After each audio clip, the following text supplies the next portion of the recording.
Hello everyone, and welcome to another Middlegame episode with Coach B and masteryourchess.com.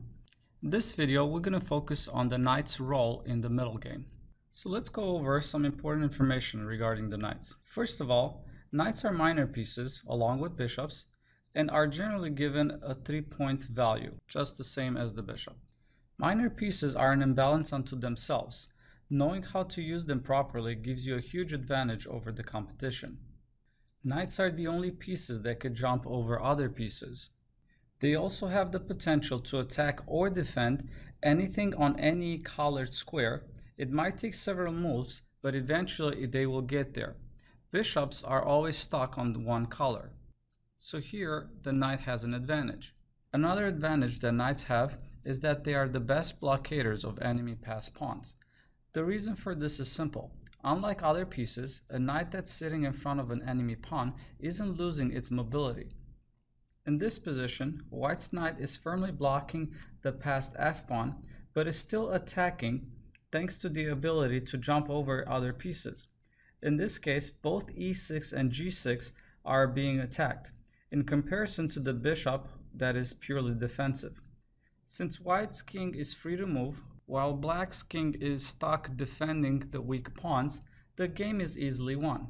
After something like king to b4, bishop to e8, king a5, king e7, king b6, king d7, king b7, king to d8, white can now start pushing the passed c pawn, so pawn to c6, king to e7, pawn to c7, and after bishop to d7, white will be able to win the bishop and then also win the game from here. Knights do quite well in close positions where the center is blocked, unlike bishops, because pawns can't block them. In this position, it's black to move, and white threatens to go on d3 and then take on c5, while black cannot do anything to prevent this. After something like a5, knight to d3, a4, b takes a4, bishop to b7, knight will take on c5, while also hitting the bishop on a light square, defends the pawn on a4 also on a light square at the same time. Black here is totally lost. Knights are very strong, placed on support points called outposts, which are safe squares that cannot be easily challenged by another pawn. So if you look at this position, there is no pawn that can chase the knight away, and knights having access to such a square, it's a huge advantage, and this is a proper strategy for the knight. The weakness that knights have is that they are short-range pieces. Unlike bishops, which can slide the length of the board in a single move, knights are more restrained. In this diagram, it will take the knight the minimum of 4 moves to attack the distant pawn. However, the bishop just needs 1 move to threaten the pawn. Knights are best placed in the center, where they attack a total of 8 moves. If we move the knight to the side, on the edge of the board, now it only attacks 4 moves. And in this position, after the bishop moves to d4, the knight is trapped. Anywhere he would move, he would be taken by the bishop, and black now easily wins the game with the king going after the pawn. The worst place for a knight is to be in the corner where it only attacks 2 moves. In this position, white is up a knight, but with black to move, black is winning here. After the king moves to b2, the knight is trapped. After something like king to g3, the king takes the knight, king f2, king b2, king e1, king b3, king d1, king takes on b4. Here, white cannot prevent black from promoting his pawn. After something like king to c2, king to a3, king to b3, black takes the opposition, and then from here, he's going to be able to promote this pawn and also win the game. And here's another example where the knight in the corner is useless. Here, black is totally winning. After something like king to c1, king to d3, king to d1, pawn to c2 check, king moves away. The black king now can go after white's pawns. So king to e2, white will take on c2, king to f1.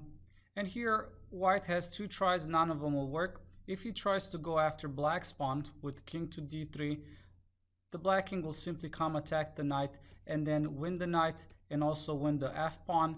After the king moves to h4 and black moves away, black is so much further advanced that he's going to queen first and also win the game from here.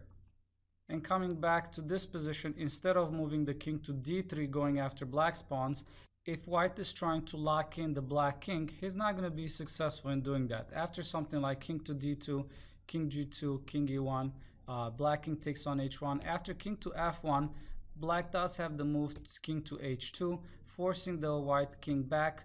And after king to g2, king to d2, black king will take on f2. And then from here, he will be able to promote the pawn and win the game from here. The ranks that the knights are placed on are also very important. A knight on the first or second rank is purely a defensive piece and is inferior to a healthy bishop. A knight on the third rank is a flexible workhorse and can be used for defense or attack at a moment's notice. A knight on the third rank often has serious central influence as well. A knight on the fourth rank support point is a very strong flexible piece. You can count on it to perform both defensive and offensive duties. Aside from defending several squares on the second and third rank, black must constantly worry about it leaping to b5, c6, e6 or f5. On top of all of that, the knight is firmly blocking black's isolated d-pawn, and if it so chooses, can step back and take part in a discreet assault on d5 via knight to e2, rook to d4, queen to d2, and knight to f4 with enormous pressure against black's position. A knight on the fifth rank support point can be a beautiful thing to behold. It's a great offensive weapon and it's usually superior to a bishop. In this position, the knight on e5, it's on a permanent outpost and it's eyeing c6, d7, f7, and g6, all spots deep in the enemy territory. Note that black's knight can make a home on d5 since c3 to c4 would chase it away. A knight on a 6th rank outpost, it's at its best. He is acting as an octopus in the enemy camp. Such a knight is at times stronger than a rook. In this position, white has a couple devastating plans here. One is rook to a3 followed by rook d to a1, queen to a2, then taking on b5, and then a decisive penetration down the a file. Another idea is knight to e4 to f6, which is a new 6th rank outpost, then rook to d6 with an outstanding position. Because knights are short range pieces, you need to calmly march them to the desired post. This might take 2 or 3 moves, but it's something that needs to be done. Marching the knights to the best squares, it's usually the way to go before a devastating attack. A knight on the 7th and 8th rank is not as effective anymore since its reach runs out of the board. Such a knight is only well placed if there are tactical elements present that will allow you to take advantage of the position and win the game. So we've seen in this video some unique abilities that knights have and where they are most effective. Next, we're going to take a look at a couple of examples to see how to fight against a knight. In this next example, it's black to move, and we're going to take a look to see how to play against the knight. Here, the best move that black has is the move g4. After this, the white knight is forced to retreat. After he goes on g1, after f3, that knight is locked in, and he's going to be in a tomb pretty much for almost the rest of the game. You can even consider black here being up a piece. Coming back after g4, I do want to mention that it's not any better if the knight would have moved on h4. After the knight moves on h4, the bishop can take the knight, and after we do g takes h4, the queen takes on h4. Black is up a pawn, and he also has a very strong attack on the white king, and black is totally winning. This next example is taken from a game that was played by Galkin versus Romanov in the 60th Russian Championship in 2007. This position, it's white to move, and if we look at the knights in this game, we can see that the black knight on h5 was hoping to set up on f4, but white's g2 to g3 left it stuck. If it wants to get back in the game, it has to retreat. If we look at the other knight on b7, He has high hopes on reaching the square c5. Once there, if white chases it with the b pawn, the knight could chop on d3 or leap onto a4.